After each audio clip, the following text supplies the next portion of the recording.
আমরা আছি নরসিংদীর ড্রিম হলিডে পার্ক। আমি এই পার্কের সৌন্দর্য দেখে সত্যি অভিভূত। এই 4টি ময়ূর। আমি এই পার্ক যারা বানিয়েছে তাদেরকে অন্তরের অন্তঃস্থল থেকে ধন্যবাদ জানাই যে একটি অসাধারণ সুন্দর পার্ক তারা বানিয়েছে এবং এটি একটি পরিপূর্ণ পার্ক। আমি সারা পৃথিবী ভ্রমণ করেছি, 193টি দেশ আমি দেখেছি। তবে বাংলাদেশের মানুষের জন্য সৌভাগ্য যে পৃথিবীর আমার কাছে মনে হয় যে সবচেয়ে সুন্দর একটি পার্ক এটি। দেখো, দুনিয়াতে অনেক পার্ক আছে, অনেক গার্ডেন আছে, জাপানে, চায়নায়, দুবাইয়ের মিরাকাল গার্ডেন, কানাডার রাজধানী, সেখানেও গাছের একটি পার্ক আছে।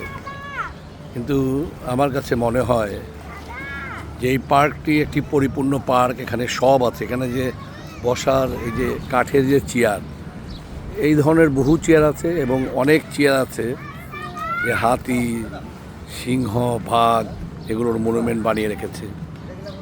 এটা আমাকে অভিভূত করেছে। আমার কাছে মনে হয় যে আমি পৃথিবীর সবচেয়ে সুন্দর পার্কটি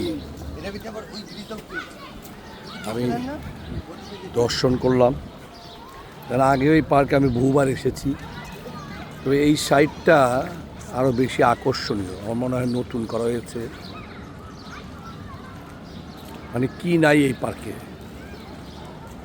ওয়াটার পার্ক, ট্রেনও কয়েক পদের, খেলার জায়গা, লেক, মসজিদ এবং বহু বড় জায়গা নিয়ে এই পার্কটি করা। আমি তো এক সাইডের ভিডিও করতেছি। এটি আসলেই দুনিয়ার অন্যতম সুন্দর পার্ক। আমাকে যদি 5টি পার্কের কথা বলা হয় যে পৃথিবীর সবচেয়ে সুন্দর পার্ক কোনগুলো, তাহলে অবশ্যই এটি আমি রাখবো। এটা মনোমুগ্ধকর একটি পার্ক। যারা বাংলাদেশের মানুষ এখন এই পার্কটি দেখেননি, আমি বলবো এখানে আসেন, এই পার্কের সৌন্দর্য উপভোগ করেন। যদি সকালে আসেন তাহলে সারাদিন এই পার্ক ঘুরে আপনি অনেক বেশি আনন্দ পাবেন। ছোট বড় সবার কাছে এই পার্কটি ভালো লাগবে। অনেক আকর্ষণীয় একটি পার্ক।